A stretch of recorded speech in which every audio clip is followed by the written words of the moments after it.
أهلي مصدر السعادة يتصدر كالعادة، بس المرة دي بطعم مختلف وبطعم حلو جدا عشان من فريق عنيد زي الأسيوطي سابقا وبيراميدز حاليا. والزمالك يتعثر قطار الزمالك في أسوان وعطل فني من أيمن الرمادي. كل ده هنعرفه في حلقة النهاردة، بس لو انت لسه بتشوفني لأول مرة فتنزل حالا تدينا اللايك الجميل وتشترك في القناة وتفعل زر الجرس عشان يوصلك كل جديد. وأهلا بيك يا صديقي ويلا بينا.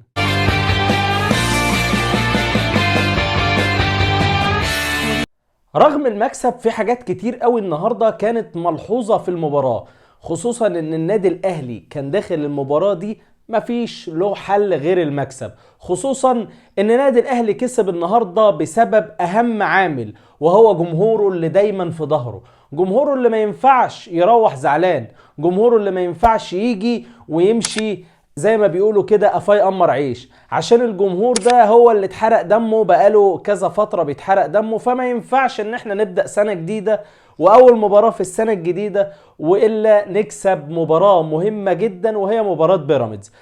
طبعا انا عارف ان انت زعلان من الاداء، هقول لك يا سيدي دلوقتي مارسيل كولر نزل المباراة دي انا عايز اكسب وبس، اكسب باي شكل، اكسب باي اسلوب، اكسب باي طريقة.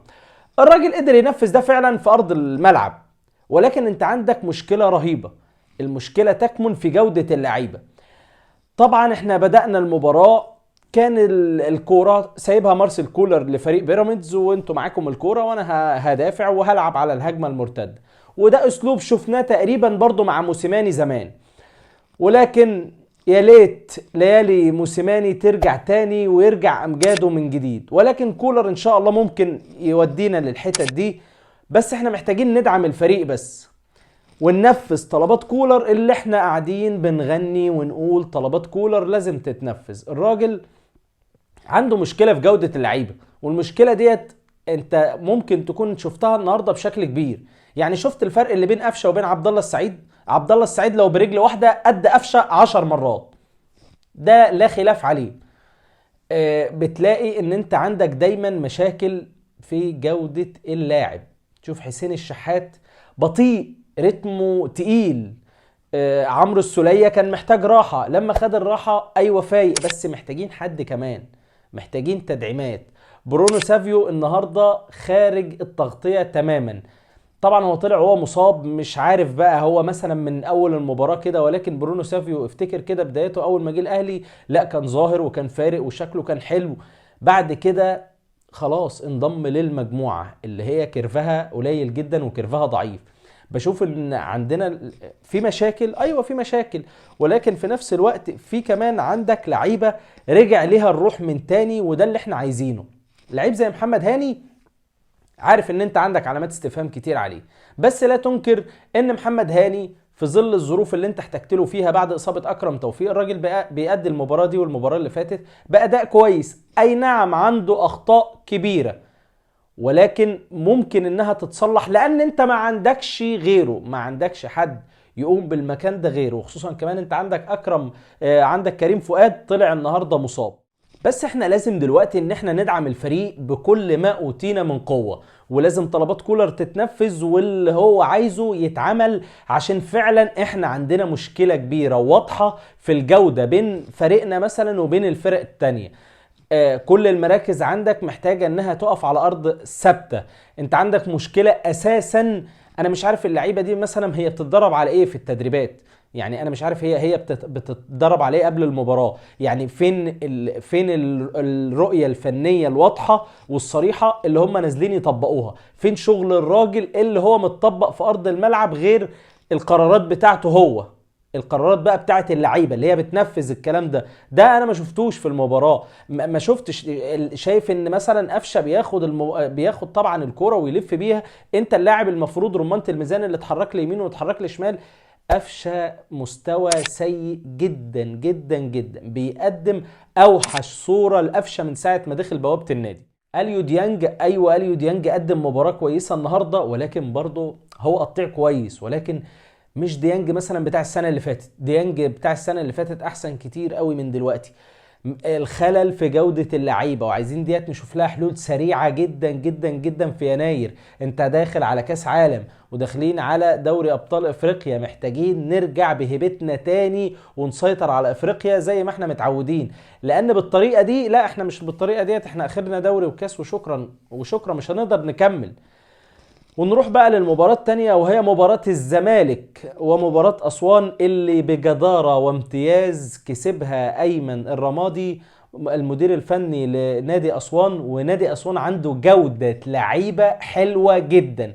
انت عندك واحد زي أحمد بالحاج، ده لعيب ملوش حل، لعيب فعلا لو يجي النادي الاهلي، او احنا نعرف ان احنا نستغل اساسا وجوده في مصر، وان احنا يبقى في لينك بيننا وبين هيثم عرابي مثلا، ويا سلام لو رجعنا هيثم عرابي لنا تاني. ولكن في حاجات كتيرة قوي متلخبطة في الاهلي، في حاجات كتيرة قوي محتاج يتعاد ترتيبها، ولكن واحدة واحدة. ان تأتي متأخرا خيرا من ان لا تأتي اساسا. ولكن هنشوف مع الادارة الدنيا هتمشي ازاي الفترة الجاية.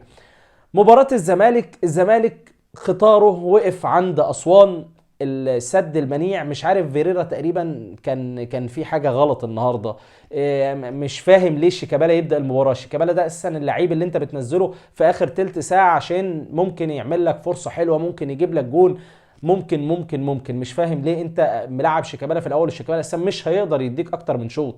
انت مش فاهم يعني وجهة النظر ديت كانت في ايه. وديت الاجواء اللي بيعتمد عليها. مثلا لو انت هتلعب في افريقيا، فانت هتعرف ان الاجواء دي هي دي الظروف اللي انت هتلعب عليها في افريقيا. هتلعب الساعة 3 العصر، ايوه، وقدام فرق عنيدة، وقدام فرق ارضية الملاعب بتاعتها مش افضل حاجة، فانت لازم يكون لك هيبتك. فشفنا النهارده ان نادي الزمالك مباراه سيئه جدا له. ويعني عايز اقول لك ان 2-1 دي رحمه للزمالك. الزمالك يخسر بسكور مستريح.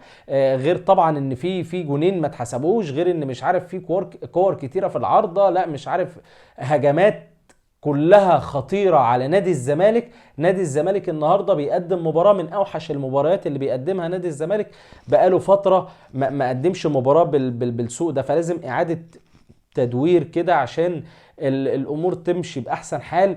وبالنسبة للجمهور اللي سافر ورا فرقته، طبعا هو في ضحك كتير وتريقة كتير وهزار كتير، وده الطبيعي والعادي. بس برضو يعني انا واحد من الناس، وانا واحد اهلاوي، شايف ان جمهور الزمالك اللي راح ده، ما هو راح عشان حبه لتيشيرت ناديه، وراح عشان يدعمه، زي ما الاهلي هيروح ورا النادي الاهلي في اي مكان جمهوره مش هيسيبه. بس طبعا بقى الناس بقى اللي هتقعد تتكلم بقى يقول لك ايه ده المستشار جايب لهم وجبات، ده جايب لهم مش عارف ايه، انتوا بتوع الوجبه وانتوا بتوع الاقساط.